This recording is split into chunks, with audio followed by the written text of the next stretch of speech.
பையனுக்கு கார் வாங்கி கொடுக்க முடியலன்னு ரொம்ப மனசு கஷ்டப்பட்டு வீட்டுக்குள்ள வராம ரோட்லயே தங்குறாரு. ஆனா அடுத்த நாள் இருந்து அந்த பெயிண்டர் அண்ணன் கிட்ட வேலை எதனா இருக்குமான்னு சொல்லிட்டு அப்பவே செய்ய ஆரம்பிச்சு நிறைய வேலை நான் பார்ட் டைம்லேயே செய்ய ஆரம்பிக்கிறாரு. ஒரு நாள் போன நாள் பார்ட்டிக்கு பொம்மை வேஷம் நான் போட்டுட்டு இருப்பாரு. ஆனா இந்த விஷயத்த அவன் ஒய்ஃப் கண்டுபிடிச்சு ரொம்ப ஃபீல் பண்ணி அழுகுறாங்க. ஆனா அப்பன்னு பார்த்து டாய்கா ஷோரூம்ல இந்த கடை திறந்து 50 வருஷம் ஆக போகுது, இன்னும் 2 நாள்ல 50% டிஸ்கவுண்ட் போட போறாங்க. சோ அந்த கார் 25,000 ரூபாய் தான் சொல்லிட்டு சொல்றாங்க. அதை கேட்டதுமே ஒய்ஃப் கிட்ட சொல்லி இவனால நம்ம சம்பாரிச்ச காசெல்லாம் எவ்வளவுன்னு சொல்லிட்டு சேர்த்து வச்சு பாக்குறாங்க. 13,000 ரூபாய் வந்திருக்கும். இப்ப எப்படியாச்சும் அதை வாங்கணும்னு யோசிக்கும் போது திடீர்னு ப்ரொடியூசர் கால் பண்ணி எனக்கு ஏற்கனவே வர வேண்டிய பணம் வந்திருக்கு, சோ உனக்கு 25,000 பணம் கேட்டா நான் பேங்க்ல போட்டுருக்கேன் எடுத்துக்கோன்னு சொல்லிட்டு சொல்றாரு. அதை கேட்டதுமே ஒரு சந்தோஷப்படுறாரு. இப்போ ஒய்ஃபையும் பையனையும் கூட்டிட்டு கார் வாங்கலாம்னு சொல்லிட்டு ஷோரூம் போறாங்க. பார்த்தாங்க அவர் கேட்ட கார் ஆஃபர் தீர்ந்துருச்சு, வேற ஒரு கார் தான் இருக்குன்னு சொல்லிட்டு சொல்லிடுறாங்க. அதை கேட்டதுமே இவரு அந்த மேனேஜர் கிட்ட கார்ல எல்லாரும் கெஞ்சி பாக்குறாரு. ஆனா அவன் தரதாவே இல்ல. பட் அடுத்த நாள் அவங்க பையன் பிடி பீரியட்ல விளையாட போகாம ஏதோ வரைஞ்சிட்டு இருக்கு. அதை பார்த்த டீச்சரும் வெளியே போய் விளையாடுன்னு சொல்லி அனுப்பி விட்டாங்க. வரைஞ்சு வச்சத பாக்குறாங்க. பார்த்தா கார் வேணும்னு சொல்லிட்டு அவங்க அப்பாவை பத்தி எழுதிருப்பான். அதை அப்படியே ஆன்லைன்ல போஸ்ட் பண்ணிடுறாங்க. எல்லாரும் பார்த்துட்டு ரொம்ப ஃபீல் பண்றாங்க. ஆனா இத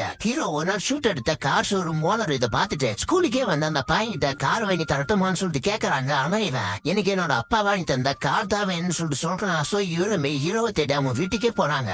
ஆனா ஹீரோ எல்லாம் எனக்கு எதுவுமே வேணாம், என்னோட பையனுக்கு நாளே சம்பாதிச்சு கொடுத்தாங்க, ரொம்ப சந்தோஷமா இருக்குன்னு சொல்லிட்டு சொல்லிடுறேன். பட் இவங்க ஒய்ஃப் தனியா கூட்டிட்டு போயிட்டு இப்ப நம்ம ரொம்ப கஷ்டப்படுறோம், இப்போ ஒரே தடவை ஒத்துக்கிட்டீங்கன்னா பணம் வரும்போது கொடுத்துனா சொல்லி ஹீரோவும் இதுக்கு ஒத்துக்கிட்டு அந்த ஷோரூமுக்கு போறாரு. பார்த்தா புதுசா ஒரு கார் லான்ச் ஆகும். அதுக்காக ஸ்பெஷல் கெஸ்டா ஹீரோவை தான் வச்சு அந்த காரையே ஓபன் பண்றாரு. அண்ட் அவர் ஒரு ப்ரொடக்ஷன் கம்பெனி வச்சிருப்பாரு. அதுக்கு டைரக்டரா இனிமேல் நீங்களா இருக்க போறீங்கன்னு சொல்லிட்டு சொல்றாங்க. இப்ப அதுக்கான அட்வான்ஸையும் கொடுத்து உங்க பையனுக்கு நீங்க கார் வாங்கி கொடுங்கன்னு சொல்லிட்டு நீங்க உங்க பையன் மேல வச்ச பாசத்துக்கும் உங்க பையன் உங்க மேல வச்ச பாசத்துக்கும் இந்த காரையுமே நான் கிஃப்டா தரேன்னு சொல்லிட்டு கொடுக்குறாரு. இதை கேட்டதுமே இவங்க எல்லாருமே ரொம்ப சந்தோஷப்படுறாங்க.